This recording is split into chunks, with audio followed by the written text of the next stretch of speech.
early morning, with the fog yet to lift from London's rooftops, Lucien Crowe entered his study, holding a steaming cup of tea.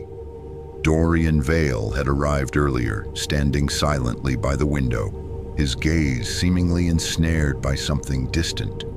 On the desk lay an aged envelope, yellowed with time, devoid of postal markings. Only a faded red wax seal remained, depicting a broken bell pressed onto paper thick as human skin. Lucien opened the letter. Inside was a single piece of paper bearing only one sentence. When the bell tolls 3, one must choose. No signature, no sender's name, no specific instructions. "Do you recognize this place?" Lucien asked, showing Dorian the seal. Dorian didn't respond immediately. He stepped closer, staring intently at the symbol on the red wax. A slight shiver ran down his spine, subtle but not unnoticed by Lucien. "It's my family's crest," Dorian said, his voice low as if recounting something long buried. "It was used in the late 18th century after several branches of the family vanished without descendants." "And the bell?" Lucien inquired. "Spark notes, the Vale Tower," Dorian replied. "A place no one in my family speaks of anymore. Also where my mother disappeared." That evening, when Lucien knocked on Dorian's door, he found his friend opening a small wooden box. Inside was a map of the Moorwich region, Dorian's old hometown, and an old velvet cloth embroidered with silver thread depicting a broken bell. "I've never returned there since the day my mother vanished," Dorian said. "But if this invitation has arrived, then something is awakening. There are villages that don't disappear from maps, but are erased from the memories of the living." The small train swayed with each gust of wind as it departed from London heading north. The scenery outside gradually shifted from the city's golden lights to cold lands scattered with leafless forests and forgotten graveyards. Lucien observed Dorian. For the first time, he saw his detective friend. So silent. "Are you all right?" Lucien asked. Dorian didn't turn. "I don't know what's worse, knowing your mother is dead or not knowing how she disappeared." Upon arriving in Moorwich, fog enveloped the entire hill, as if this land had never opened its doors to light. The gray stone houses were moss-covered, wooden door frames creaked even without wind. Villagers eyed them warily. An old woman selling flowers by the roadside saw Dorian and suddenly froze. Then she turned away, whispering to another. No one greeted them, no one met their eyes. Lucien whispered, "They recognize you." Dorian nodded. "Or they recognize the blood in me." At the village's end, beyond a forest of silver-gray pines, stood the Vale Tower, a 6-story stone structure built in post-medieval architecture, with no entrance at the ground level. Only a rotting rope ladder hung loosely to the second-floor door, suspended silently as if waiting. An entrance suspended, like a noose hanging in the misty sky. It doesn't invite. It only opens when it sees someone who once belonged to it. As they approached, an unusual cold draft escaped from the cracks in the walls. No windows were open, no sounds emanated. Yet Lucien felt his heartbeat becoming irregular. On the stone slab before the tower was a faintly carved inscription. "He who breaks the oath shall lose his name beneath the bell." Lucien touched the stone. Icy cold, like iron soaked in snow. But Dorian did not. "I've stood here before," he said, eyes dreamy. "The last time was when I was very young. I remember my mother carrying me away from this place, blood on her dress. Some don't seek the truth but are named by it." Lucien was noting down the faint inscriptions around the stone slab when footsteps echoed behind them. Light, swift, yet unhesitant. A girl stood there, her long cloak dusted from the road, cloth shoes damp with dew. Her dark brown hair was neatly tied back, revealing an intelligent face, eyes bright yet strangely calm. She spoke, her voice not loud but firm. If you too are ascending this tower, don't climb the ladder. The 14th rung is broken. And if you still wish to climb, do so before the bell tolls. Lucien was momentarily startled. Dorian squinted. Who are you? Eliza Harrow, she replied, presenting a folklore archaeologist's license. I trace ancient rituals in the Yorkshire region, and this tower is named in one of the texts banned since 1810. I didn't intend to come here, she said, until I dreamt of this tower 3 consecutive nights. Each time I stood before it, and I cried, even though I didn't know why. Dorian stared at her. Lucien shivered slightly, not because of her words, but because of how her eyes glanced at the tower, as if Eliza sensed something they couldn't see. Eliza approached, placing her hand on the stone surface. She closed her eyes. A cold breeze blew past, and she stepped back abruptly, breathing heavily. Blood, she murmured. Someone once screamed here because of blood. A woman. She held a child. She called a name, but I couldn't hear clearly. Just a bell tolling, then silence. Dorian said nothing. Lucien gently squeezed his friend's shoulder. Dusk fell. The 3 stood beneath the rotting rope ladder. Lucien counted. 13 rungs. Eliza shivered slightly. The 14th rung is broken. Dorian looked up at the slightly open window on the 2nd floor. For a moment he thought he saw a shadow pass by the slit, unclear whether it was real or an illusion. We'll ascend, Dorian said, tomorrow night. Places that once held oaths still retain the memories of those who didn't fulfill them. The following afternoon, gray clouds blanketed the forest's peak. Sunlight squeezed into a pale white. The 3, Dorian, Lucien, and Eliza, stood before the rope ladder. Dorian climbed first. The 14th rung was indeed missing, just a gap in midair. He leapt across. Lucien followed. Eliza climbed last, carefully placing her feet on the rotting wooden rungs, as if each breath could cause the tower to collapse. The 2nd floor door opened with a prolonged creak of rusty hinges. The room inside was narrow, long stone walls, engraved with symbols nearly eroded, but not by time, by human hands. A long wooden table stood at the room's center, covered with a black cloth. Some remnants remained. A tarnished silver goblet still containing a viscous, cloudy liquid. A stone amulet with a small hole in the center, as if once worn around the neck, and a book without words, but the paper bore dried ink stains spreading from the center, as if it had once hung from a neck. And a book with no writing, its pages stained by dried ink spreading outward from the center, as though someone had once written with blood. Lucien reached out and touched the goblet. Cold as ice, but there's no dust. Eliza stood silent, her eyes following something invisible to the others. Someone used to stand in that corner, she murmured. They stood for a long time, long enough for the stone beneath to sink, and they didn't leave through the door. Dorian opened the book. Inside was an object, a small strip of silver fabric, its lace edges hand-stitched, hardened now by something that looked very much like old blood. He lifted it. No one spoke. Finally, Lucien asked gently, "Was it your mother's?" Dorian didn't answer. He only nodded, then turned toward the far side of the room, where pale light filtered through a wall crack, illuminating a circle drawn on the floor in what looked like silver chalk. This ritual was never completed, he said. Eliza stepped toward the edge of the circle, her eyes glazing as if entering a trance. "It wasn't incomplete," she whispered. "It was forcibly stopped, and the one who interrupted it altered the fate of the chosen.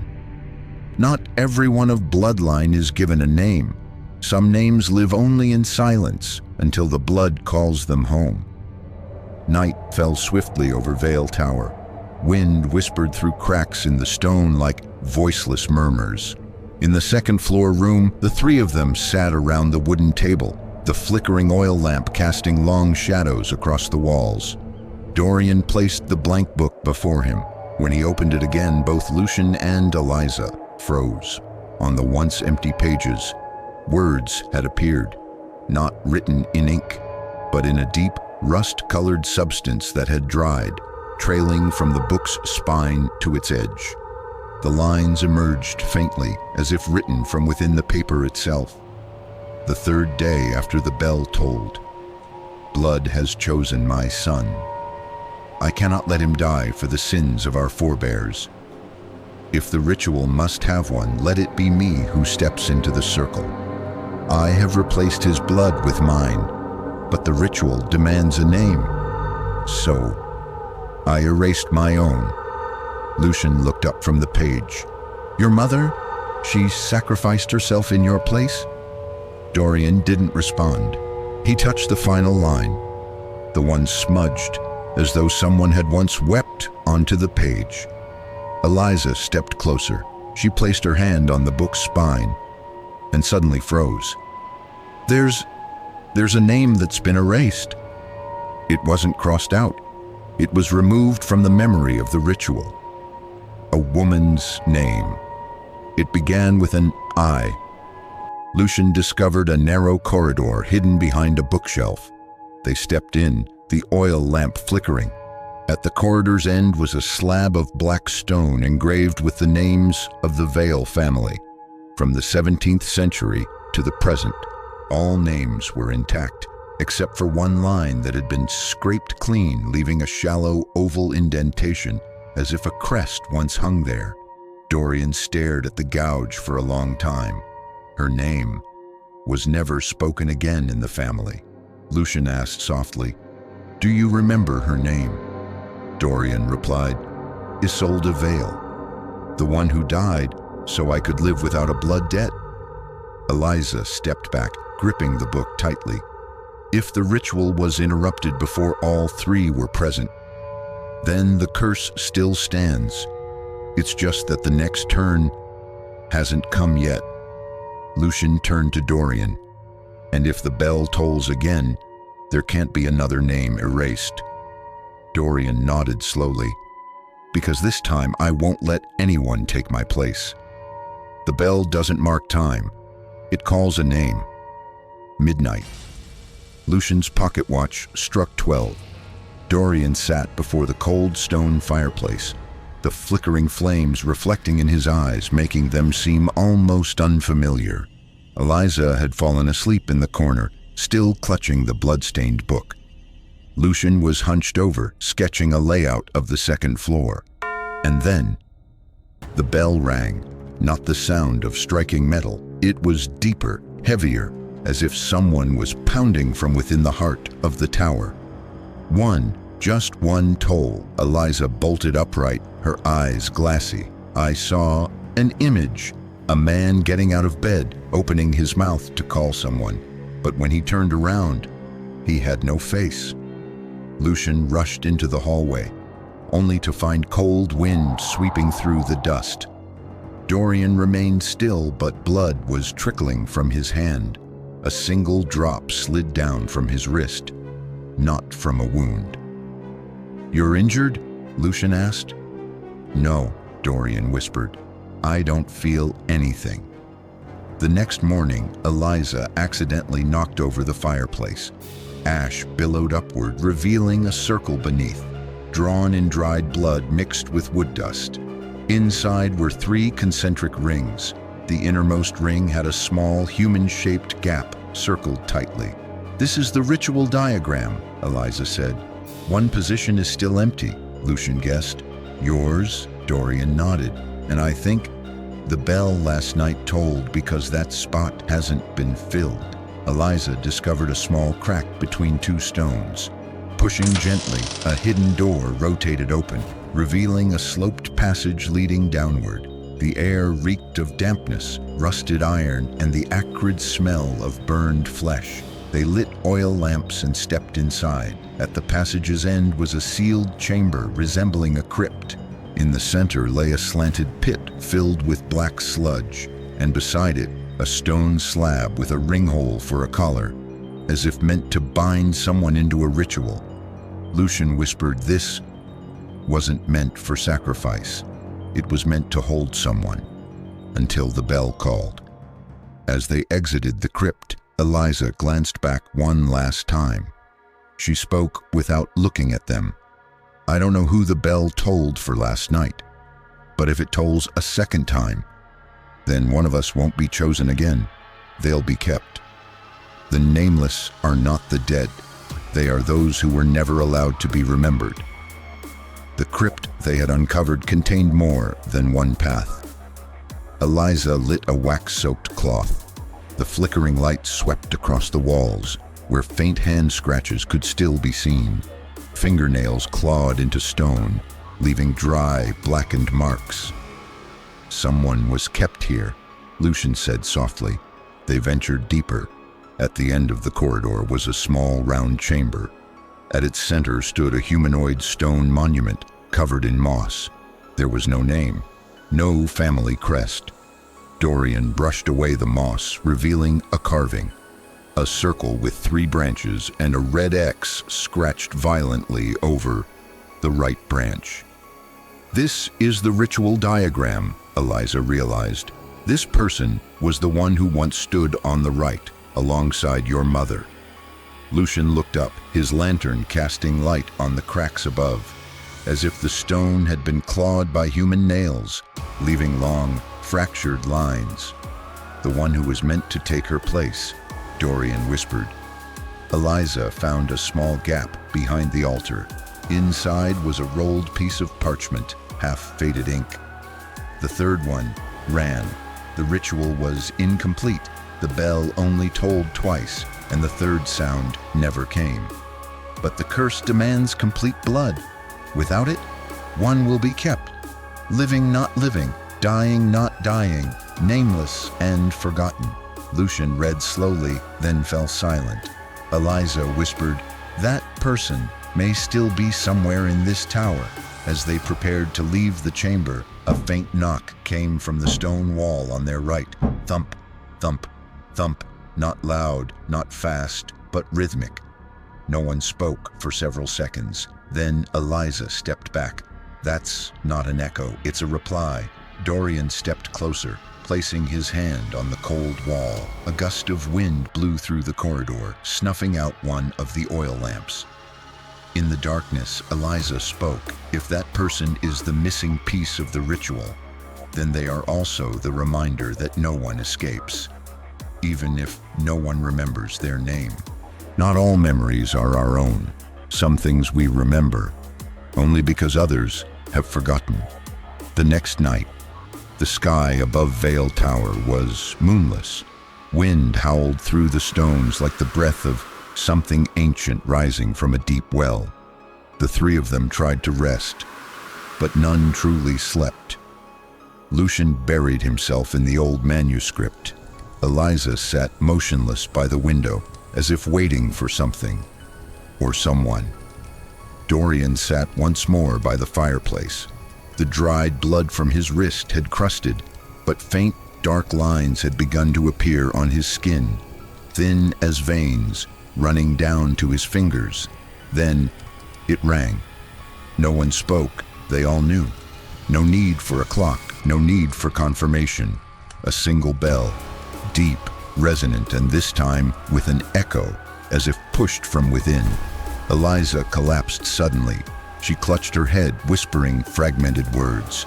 "Don't open it. I told you not to open." Lucien rushed to catch her. Eliza opened her eyes, but they weren't hers. They were blank, like a mirror left unpolished. She gasped, "Dorian, don't go near them. They know your name. They used it to toll the bell. I saw you when you were a child, in blood, and I was the one holding you back, but I didn't want to." Lucien froze. "Eliza, that's not your memory." But Eliza kept speaking, as if reliving something sealed long ago. "The mother, the man, and the child. You were crying, but there was no sound, because your tongue had been cut during the first ritual." Dorian stood frozen. "I've never told anyone that," he said coldly. No one knew, not even Lucien.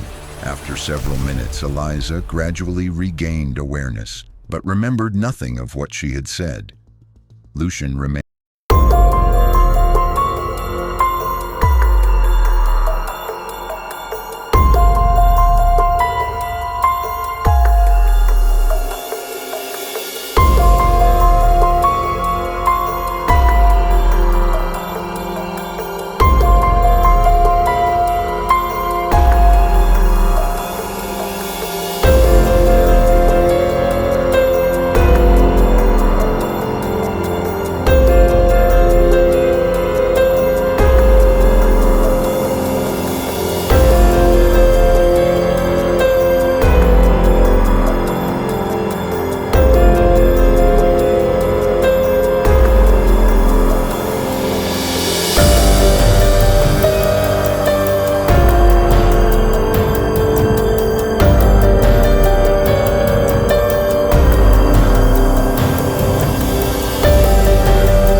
the ritual knife and carved into the stone, Dorian Vale.